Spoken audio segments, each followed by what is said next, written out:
Salam dan selamat sejahtera saya ucapkan. Terlebih dahulu saya akan memperkenalkan diri saya dengan merungkapkan pantun 4 kerat yang berbunyi, bukan kangkung, bukan melati, dipetik, dibawa ke pinggir kali. Salam sejahtera siswa dan siswi. Saya Olivia Sindap, anak Ali. Nombor matrik adalah 10 DJL 18F1011. Saya Nur Atira binti Muhammad Nazri. Nombor matrik 10 DJL 18F1007. Nama saya Nur Aisyah binti Rosli. Nombor kad matrik 10 DJL 18F1026. Nama saya Nur Nabiatul Huda binti Muhammad Sufi. Nombor kad matrik saya 10 DJL 18F1015. Nama saya Nur Ifa binti Muhammad Fisol. Nombor matrik saya 10 DJL 18F1019. Apa itu jenayah? Jenayah atau kejahatan merupakan satu perbuatan yang menyalahi undang-undang pemerintahan suatu tempat. Orang yang melakukan jenayah ini dinamakan sebagai penjenayah. Jenayah boleh dibahagikan pada beberapa kategori berikut: jenayah cyber atau jenayah komputer, jenayah harta benda ke atas harta benda, dan jenayah membunuh. Sebagai contoh, kes jenayah membunuh di Malaysia terdapat 152 kes pembunuhan yang berlaku pada suku tahun pertama 2006. Cara puratanya, setiap 14 jam berlaku satu kes pembunuhan. Jadi tidak hairanlah kalau kita mendengar dan menyaksikan kes pembunuhan sama ada di kaca TV ataupun di dada-dada akhbar. Di dalam Islam, Allah benar-benar menjaga nyawa manusia daripada sebarang pembunuhan tanpa hak.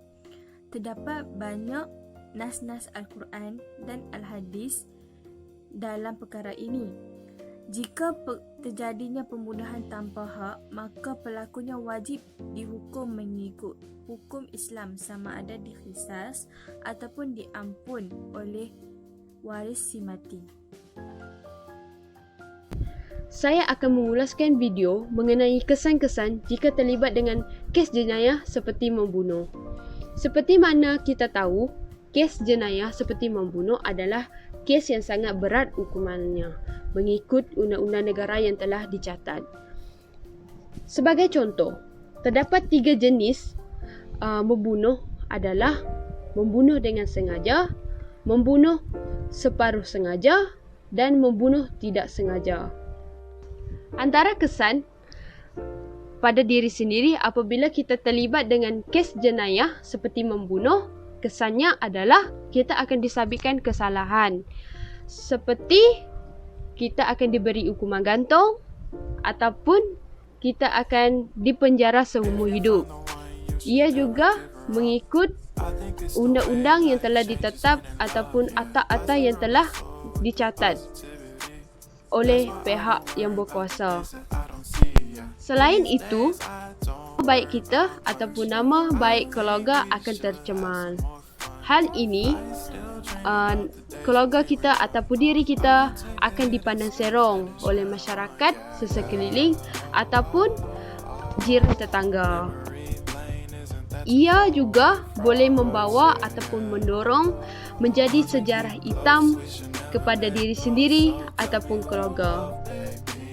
Seterusnya adalah si pelaku ataupun yang telah disabitkan kesalahan, dia akan sentiasa berfikiran negatif. Hal ini kerana masyarakat sesekeliling telah menunding jari kepadanya dan ia mendorong si pelaku ataupun yang bersalah sentiasa berfikiran negatif dan kehilangan moral. Manakala kesan-kesan kes jenayah seperti membunuh kepada negara adalah seperti mana yang kita jelas nampak, iaitu negara akan kekurangan tenaga kerja. Sebagai contoh, etika ataupun berita yang telah saya dapati dari laman sesawang My Metro yang disalin oleh Ruwaidah Muhammad Zain iaitu mengenai pensyarah yang telah ditemui meninggal dunia selepas dipercayai dijerut suami sendiri menggunakan tudung. Hal ini telah berlaku di negara kita Malaysia.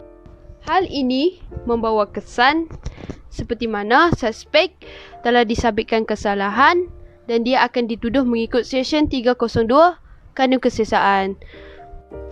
Sebagai kesimpulannya, kes jenayah seperti membunuh akan membawa pelbagai masalah ataupun kesan buruk kepada negara, masyarakat ataupun pada diri sendiri dan keluarga. Jadi, semua pihak yang berkenaan patut bekerjasama untuk mengatasinya. Seterusnya, kami ingin berkongsi sedikit sebanyak tentang kes pembunuhan yang berlaku di luar negara yang melibatkan anak dan emak. Kes ini berlaku pada tahun 2013 lalu viral kembali kerana pembunuhannya yang agak tragis. Seorang anak yang diberi nama Isabella Guzman yang membunuh emaknya dengan beberapa tikaman di muka dan juga leher. Pengenalan untuk kes jenayah Isabella Guzman atau nama penuhnya Isabella Yunmi Guzman yang berumur 26 tahun pada tahun 2020. Isabella, seorang gadis yang nampak cantik dan manis tapi mempunyai masalah mental iaitu paranoia skizofrenia. Ibu bapa kandung Isabella telah berpisah ketika Isabella masih kecil. Ibunya, Yun Mi Hui, telah berkahwin dengan Ryan Hui iaitu bapa tiri kepada Isabella. Tetapi perkahwinan mereka tidak disukai oleh Isabella.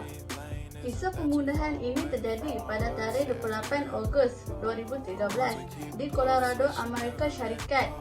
Isabella telah membunuh ibunya dengan menikam wajah ibunya dan leher ibunya sebanyak 151 kali. Selain itu, Isabella juga telah memukul ibunya dengan menggunakan kayu baseball. Kisah ini menjadi hangat dibicarakan di laman sosial apabila video Isabella di mahkamah menunjukkan reaksi muka yang begitu gembira dan tanpa rasa bersalah. Kesimpulannya, kes pembunuhan yang dilakukan Isabella Guzman ini mungkin terjadi kerana ibu bapa kandungnya yang berpisah ketika Isabella masih kecil. Sebagai ibu bapa, sebelum membuat keputusan untuk berpisah, haruslah berfikir panjang dan cari jalan penyelesaian kerana ini boleh menjadi kesan utama kepada anak-anak mereka. Mereka akan merasa diri mereka terabaikan dan kurang kasih sayang daripada ibu bapa kandungnya. Tujuan video ini dihasilkan adalah untuk mengulas tentang faktor-faktor di dalam kes jenayah yang berlaku terhadap Isabella Guzman.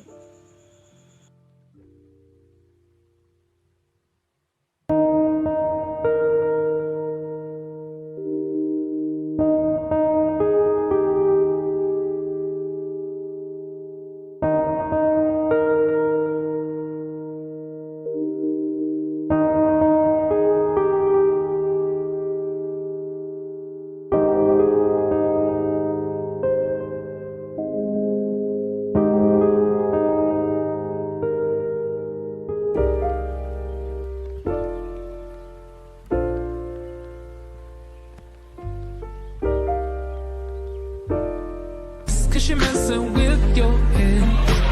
Oh, she's sweet but a psycho, a little bit psycho. At night she's screaming, I'm on my mind. Oh, she's hot but a psycho, so left but she's right though. Kesimpulannya, sebagai seorang ibu bapa, haruslah menitik beratkan tentang tahap kesihatan mental anak-anak.